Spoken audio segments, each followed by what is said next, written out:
Yang berikutnya yaitu priapismus atau ereksi secara terus-menerus lebih dari 4 jam tanpa ada rangsangan seksual. Assalamualaikum warahmatullahi wabarakatuh. Pertama, marilah kita bersyukur kehadirat Allah Subhanahu wa taala karena telah diberikan kesempatan, diberikan kesehatan. Alhamdulillahirabbil alamin, hari ini kita bisa belajar bersama. Kita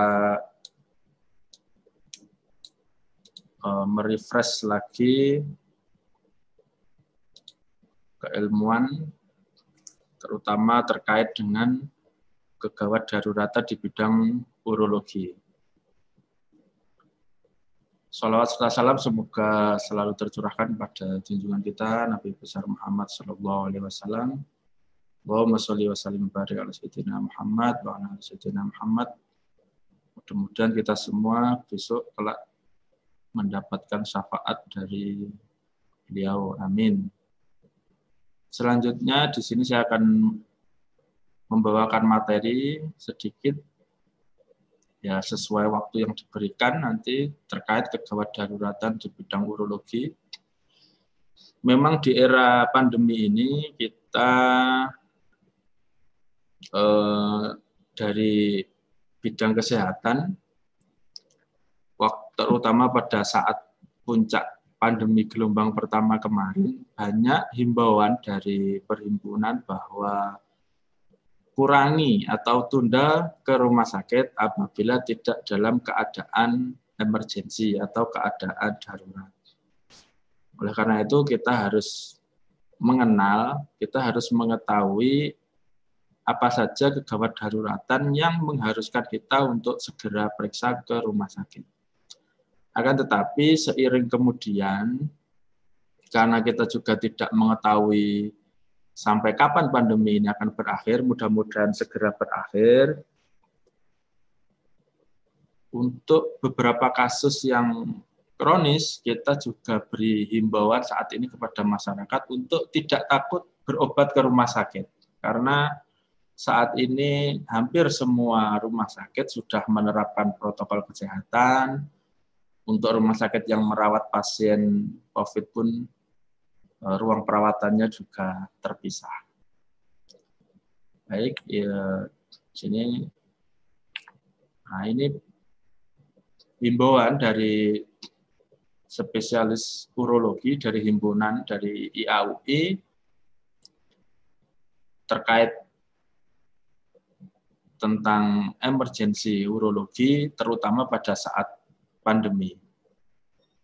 Pertama, tidak bisa buang air kecil. Tentu kita semua tahu bagaimana gejala tandanya tidak bisa buang air kecil itu seperti apa.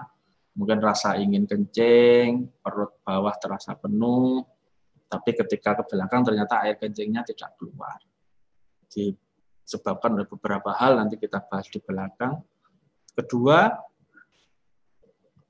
tidak buang air kecil sama sekali, atau biasa kita sebut dengan anuria.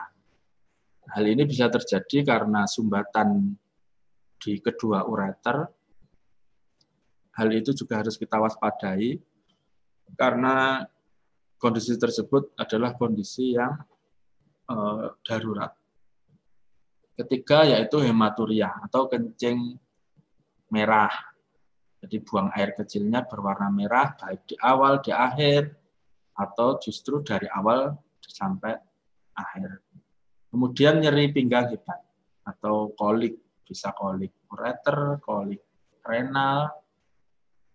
Apabila ada gejala-gejala nyeri pinggang, apalagi sampai menjalar ke kemaluan, ke paha dalam, atau sampai ke testis, harus segera kita bawa periksa ke rumah sakit.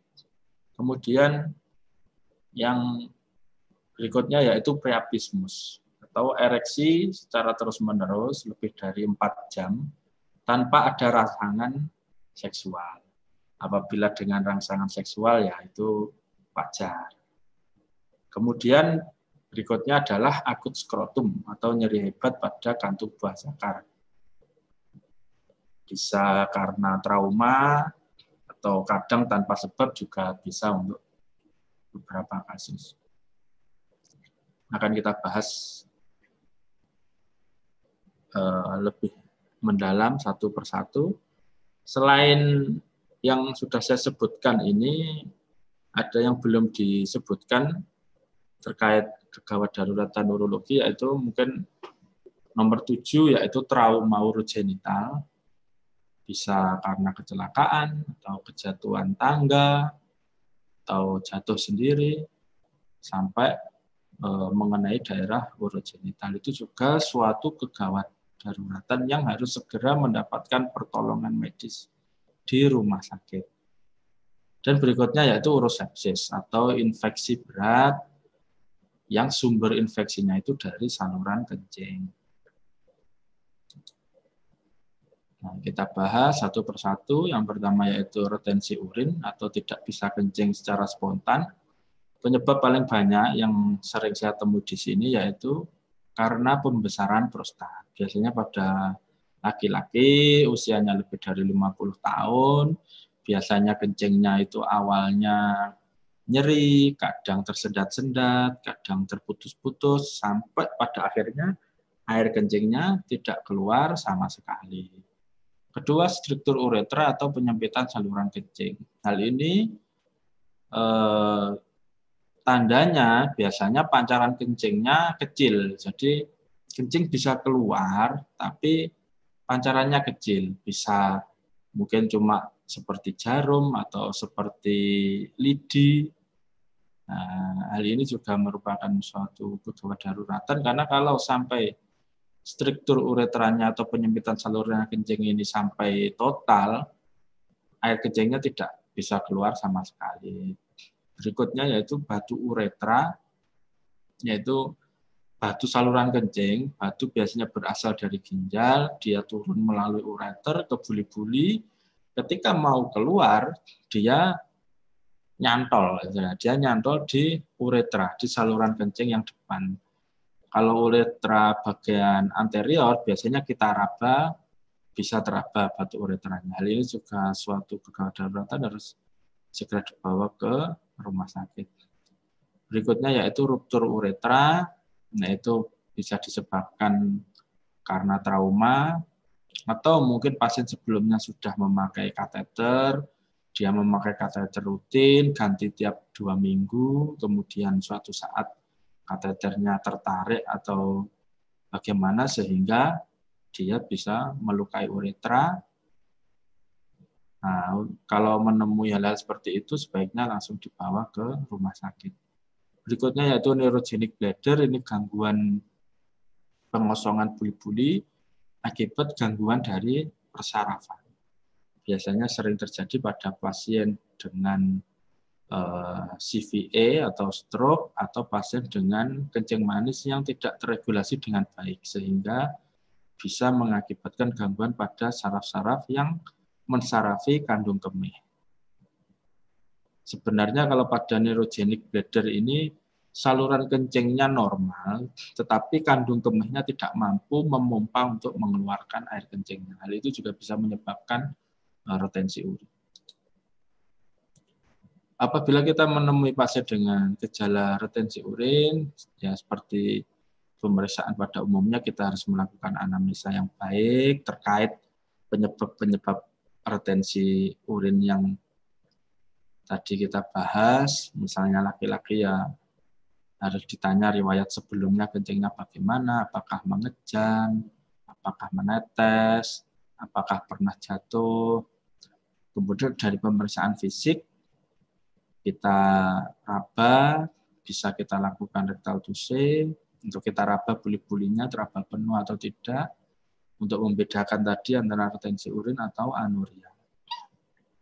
Kemudian laboratorium apabila perlu, mungkin kita perlu tindakan, kita memerlukan pemeriksaan laboratorium.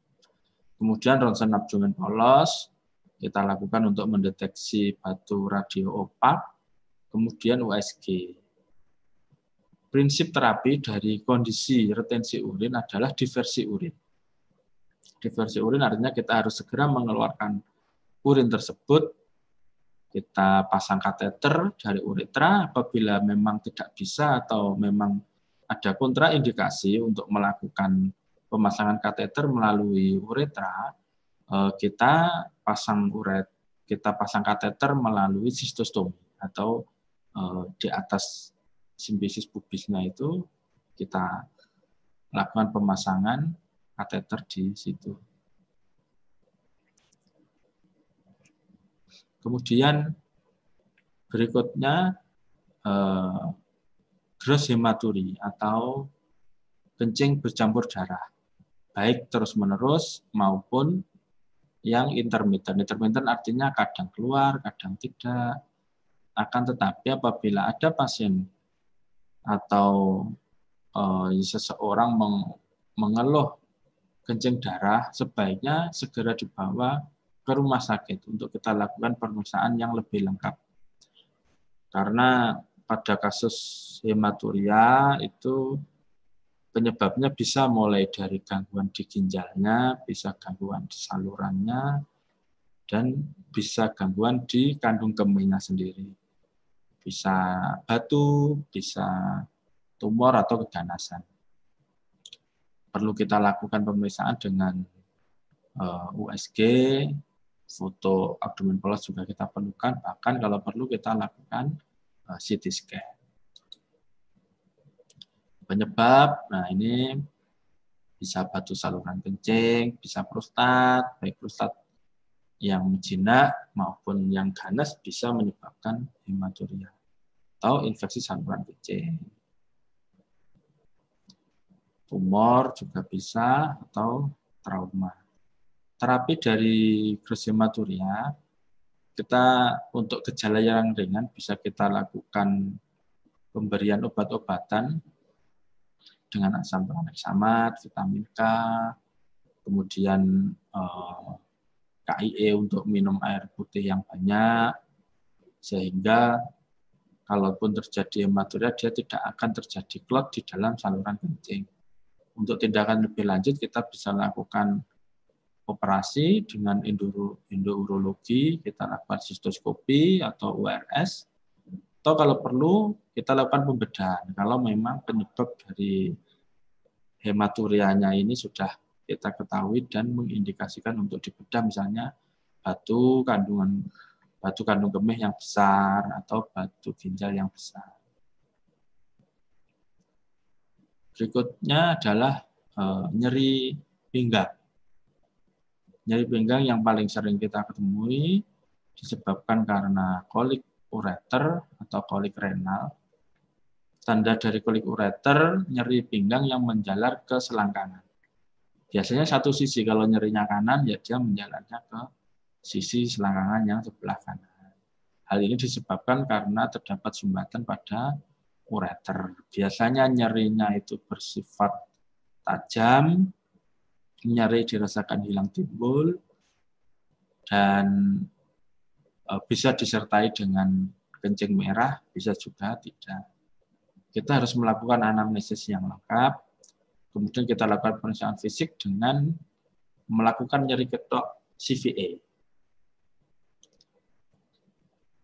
Kemudian kita lakukan pemeriksaan laboratorium, kita cek fungsi ginjalnya, apakah sudah ada gangguan dari fungsi ginjal atau belum. Kemudian kalau perlu kita lakukan foto abdomen untuk mencari batu radio opak tadi.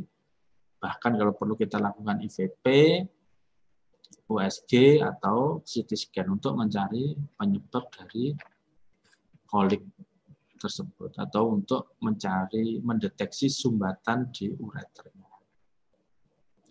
Ini gambar animasi, jadi saluran kencing itu bentuknya seperti ini, air kencing keluar dari ginjal ke ureter, kemudian ke buli-buli. Apabila ada batu yang menyumbat di ureter, maka air kencing yang keluar dari ginjal ini tidak bisa mengalir dengan lancar, akibatnya terjadi pembengkakan di ureter maupun di ginjal, yang biasa kita sebut dengan hidronefrosis atau hidroureter, atau kadang-kadang terbentuk batu staghorn seperti ini yang dia mengisi seluruh kali. Kalau mengisi seluruh kali seperti ini, kadang batunya justru tidak menyebabkan sumbatan. Sehingga ketika kita lakukan USG atau CT scan atau IVP tidak terdapat hidronefrosis. Tapi sebenarnya di situ terdapat batu yang besar. Kondisi-kondisi seperti ini harus segera kita bawa ke rumah sakit untuk kita lakukan pemeriksaan yang lebih lengkap. Ini gambaran hidronefrosis pada USG. Mohon maaf ini agak blur, ini gambar ginjal. Nah, ini hidronefrosisnya. Ini VP ini adalah standar baku emas untuk mendeteksi kolik ureter, tapi kita lakukan pemeriksaan ketika tidak dalam kondisi kolik. Karena ketika kondisi kolik bisa terjadi stenosis pada ureter, itu nanti bisa mengacaukan hasil. Dari IVP kita bisa mengetahui fungsi dan struktur anatomi dari saluran kencing. Tetapi memang kekurangan dari IVP ini kita lakukan hanya untuk pasien dengan fungsi ginjal yang normal, dan fotonya kita lakukan beberapa kali, yaitu mulai menit 0, 5 menit, 15 menit, 30 menit, dan 1 jam. Untuk beberapa kasus dengan pasien yang sensitif terhadap obat kontrasnya, itu juga nanti bisa menyebabkan reaksi alergi, ataupun kontras sendiri bisa merusak ginjal. Oleh karena itu, kita lakukan IVP untuk saat ini memang sangat selektif. Nah, pemeriksaan berikutnya yang bagus sekali untuk mendeteksi batu di saluran kencing itu dengan CT scan abdomen tanpa kontras. Untuk CT scan abdomen tanpa kontras, ini bisa kita lakukan kepada semua pasien dengan segala nilai fungsi, dengan segala kondisi ginjal bisa kita lakukan karena memang tanpa kontras. Terapi dari kolik ureter atau apabila ada hidronefrosis yang disebabkan sumbatan di ureter, untuk gejala ringan atau untuk simptomnya kita bisa memberikan analgesik, bisa kita berikan golongan NSAID, bisa kita tambah dengan pemberian alpha blocker.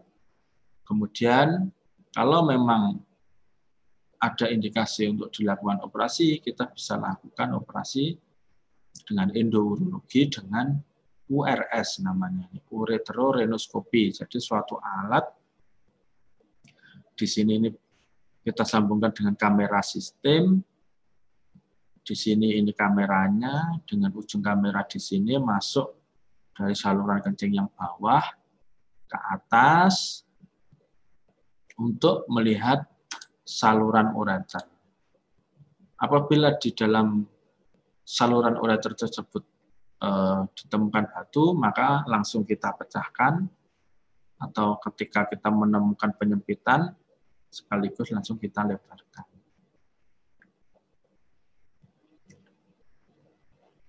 Emergensi yang berikutnya yaitu priapismus atau ereksi berkepanjangan tanpa adanya rangsangan seksual.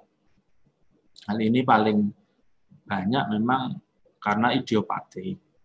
Tetapi selain idiopatik karena kelainan dari darah. Itu tandanya ereksi lebih dari 4 jam, kadang disertai nyeri, ya lebih sering disertai dengan nyeri karena ereksinya terus-menerus.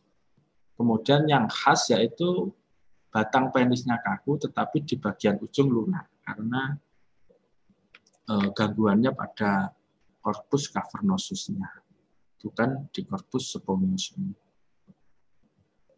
Nah, kita harus melakukan anamnesanya terkait dengan rangsangan seksual, atau mungkin sudah pernah ada riwayat seperti ini. Kemudian dilakukan pemeriksaan fisik tadi, kita lihat yang keras batangnya beserta ujungnya atau hanya batangnya saja. Kemudian kita lakukan pemeriksaan darah. Pemeriksaan darah di sini bisa kita lakukan analisa gas darah dengan darah yang diambil dari penisnya. Dan bisa kita penunjang dengan USG penis juga bisa membantu, tapi biasanya tidak sampai kita lakukan pun kita sudah bisa mendiagnosa bahwa ini suatu priapismus.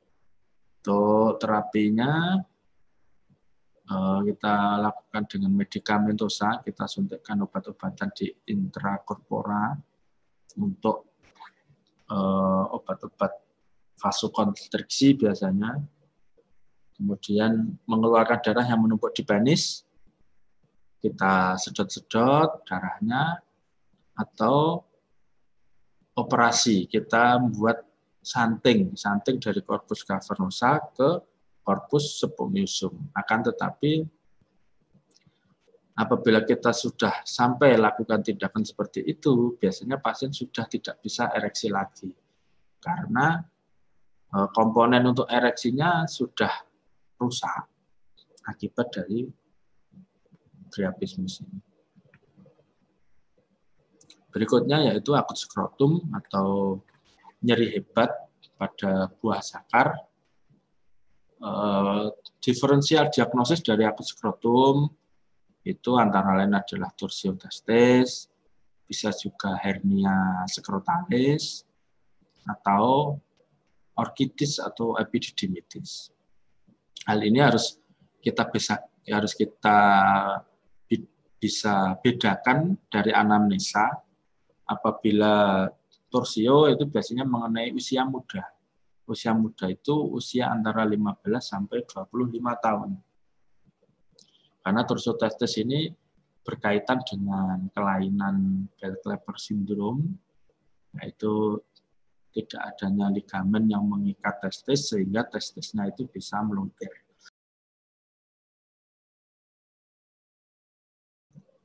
Kemudian apabila itu kita menduga suatu hernia skrotalis, maka biasanya ada riwayat benjolan itu bisa keluar masuk. Apabila orkitis ya biasanya memang testisnya teraba, lebih besar, keras, dan nyeri. Nah itu harus kita, selain anamnesa, kita lakukan pemeriksaan fisik, kita lakukan prentest. Kita harus bisa membedakan apakah itu suatu orkitis, apakah itu suatu torsiotestis. Karena apabila ini suatu torsiotestis, dia harus segera dilakukan tindakan operasi. Apabila kita menemui torsiotestis, kita bisa melakukan ditorsi manual kalau memang dia torsinya ringan. Tapi kalau memang sudah berat, kita harus lakukan pembedahan, yaitu orkidopeksi kalau memang testisnya masih bagus atau kurang dari 6 jam. Kalau memang sudah rusak, harus kita buang. Karena kalau tidak, dia akan merusak testis sebelahnya yang masih bagus. Dan untuk testis yang tidak torsio, tetap kita lakukan operasi dengan orkidopeksi karena suatu saat dia akan torsio juga. Kalau sebelahnya sudah pernah torsio. Berikutnya trauma urogenital adalah kondisi di mana organ urogenital mengalami trauma, baik tajam maupun tumpul. Hal ini bisa menyebabkan cacat organ permanen atau bahkan mengancam jiwa. Traumanya bisa mulai dari ginjal, ureter, buli-buli, uretra, trauma di skrotum, di testis, atau trauma di penis. Hal ini bisa kita gali dari anamnesa, dari pemeriksaan fisik. Misalnya ada trauma yang hebat, trauma yang besar, ada cedera di kepala dan cedera di kaki, maka kita harus curiga bahwa trauma tersebut juga mencederai organ urogenital, karena organ urogenital itu berada di tengah-tengahnya. Jadi kalau ada trauma hebat, ada luka di kepala dan di kaki, kita harus benar-benar melakukan primary survei yang baik, secondary survei yang baik untuk mendeteksi kelainan-kelainannya. Nah, ini kalau perlu kita lakukan imaging dengan USG, bahkan dengan CT scan. Terapi kalau memang tidak membahayakan atau hemodinamiknya stabil, kita bisa lakukan terapi dengan konservatif, dengan bed rest. Kalau memang perlu, ya kita lakukan eksplorasi dengan operasi. Berikutnya yaitu urosepsis atau kondisi infeksi seluruh tubuh yang disebabkan patogen dari saluran urogenitalia. Gejalanya ya demam, menggigil, urin keruh, bisa keluar nanah pada urogenital, bisa disebabkan batu, atau pemakaian kateter urin yang lama. Seperti pada umumnya kita lakukan mulai dari anamnesa, pemeriksaan fisik,